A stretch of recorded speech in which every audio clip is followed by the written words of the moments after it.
Here today with Seed the Future, basically because hemp can save the world, and we know this, we are all aware of this, and mankind has known this for a long time. So going back to World War II and the 50s, like, hemp was actually grown and was used to utilise in the war effort, and the advent of synthetic materials have kind of taken hemp's place in the market. Now, embroiled in this, we've also got the racism that led to prohibition, and the prohibition of cannabis that removes our ability to possess it, to heal ourselves with it legally.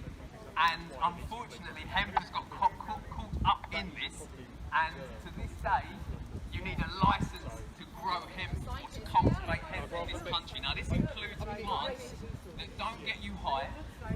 This includes plants that have got such a huge variety of uses. 12,500 product uses at least. There's a really interesting book called The Emperor Wears No Clothes by Jack Herer. He collected a lot of information about the hemp plant and how it can save the planet, and I advise everyone read it because it will arm us with the information we need as we work towards cannabis legalisation. So today is not about us getting high or enjoying or even medical patients. It's an important part of legalisation, but today we are here to protest for the benefits of hemp. And that just highlights how ridiculous it is when people are being pulled aside for holding hemp plants, which are non-psychoactive, which are a strain of cannabis that can't get anyone high but have this huge amount of potential, right? So we need to highlight this, and part of what Seed the Future is doing is they are asking people to cultivate or to plant hemp seeds into soil so that people will be able to protest this ridiculous law that we are currently subjected to. And I really hope that we will see it repealed. But we need to fight for full legalisation, guys. So today is about hemp. Hemp can save the world. We need legal cannabis so that we all have access to this plant. Free the weed! Free the weed! Free the weed! Free the weed! Free the weed! Free the weed! Free the weed! Just before, I just want to say that hemp is one strain of cannabis. So people get confused and call it a cousin of cannabis. It's all marketing. It's all cannabis sativa L. Everything that we smoke and consume is cannabis sativa L, and hemp is also cannabis sativa L. So it's worth knowing that there's a little bit confusing there that I think we all need to understand that it is the same plant, it's just different varieties of it as well.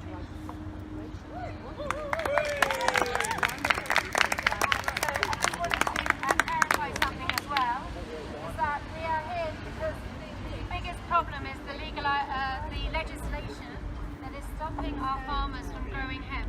Now, we are the only country left in the world that still has hemp in the Home Office. So it's a Homeland Security issue. It is in the Drugs and Firearms Department of the Home Office, which means it's not recognised as an agricultural crop. While it remains in the Home Office, we will never see this crop being able to thrive. So we really demand that the government recognise this as an agricultural crop. It has no psychoactive, connection. This is an agricultural industrial crop that we can make plastics from, we can make paper from, construction, anything that is made from fossil fuels can be made from hemp. It has the same cellulose content.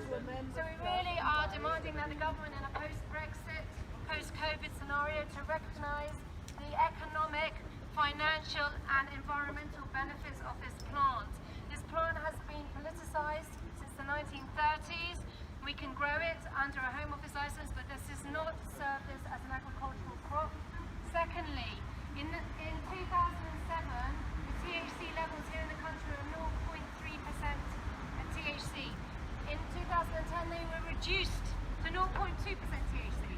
Really makes no difference whether it's 0.2%, 0.3%. These are minimal THC values. This just stops biodiversity. It stops us enabling healthy crops. The THC is a natural UV protection, sunlight protector for the hemp plant. So the more THC, the more stronger the plant is, the more robust it is, and the more it can do for human and planetary health. So raising the levels alongside Switzerland to 1% THC gives us a lot more biodiversity and helps us utilise the crop in a much better way. The third is allowing everyone to recognise that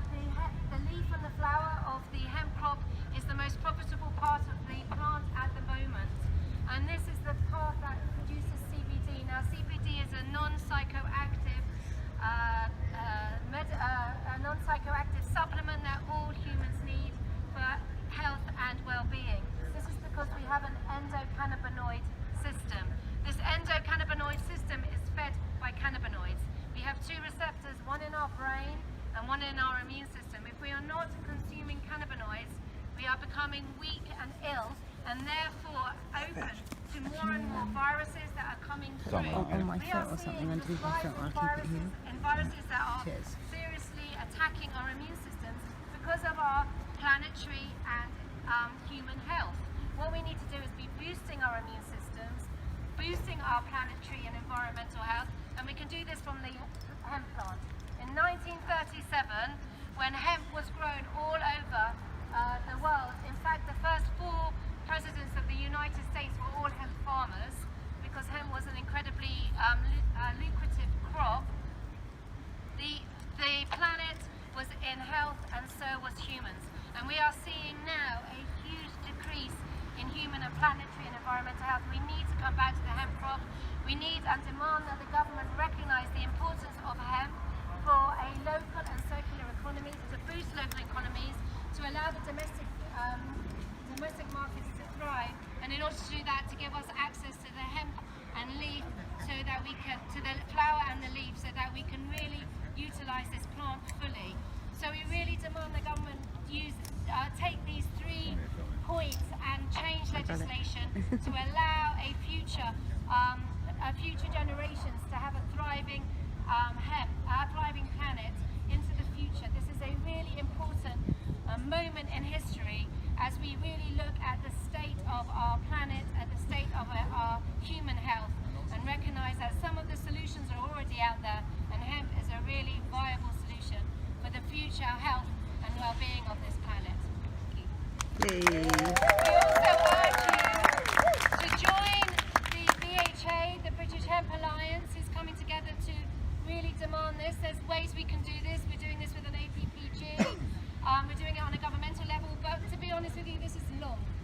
Really long. It's going to take ages. So what we really need to do is for us to come together as a grassroots movement and demand the government. The more we come together, the more we put our names behind this, the more we demand government recognise the importance of this.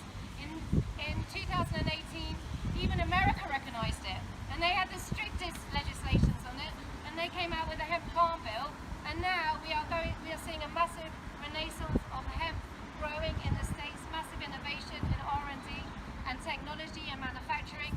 And very soon, if the British government don't realise the importance of getting on board the hemp train, we are going to be consumers of hemp from Canada, from Asia, from Africa, from the Americas. We will not be able to be a producer of hemp, because this is the moment where we remove legislation to become the producer and be part of this new hemp economy.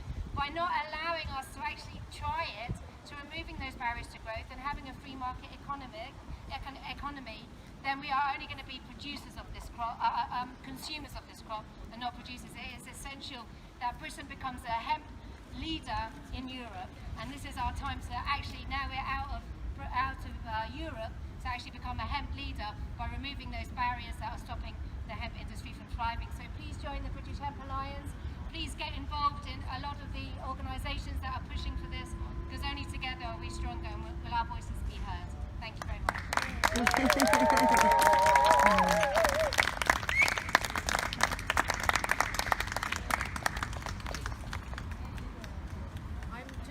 Guys, if I can also encourage you to step over to the table when you get a minute and plant a hemp seed in some of the Seed the Future plant pots that we have there.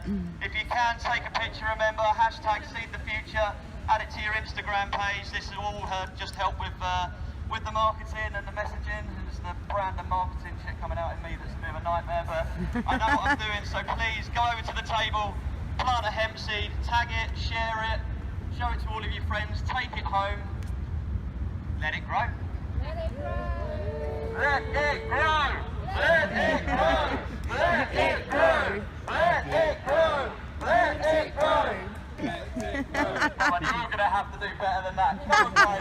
Let it grow!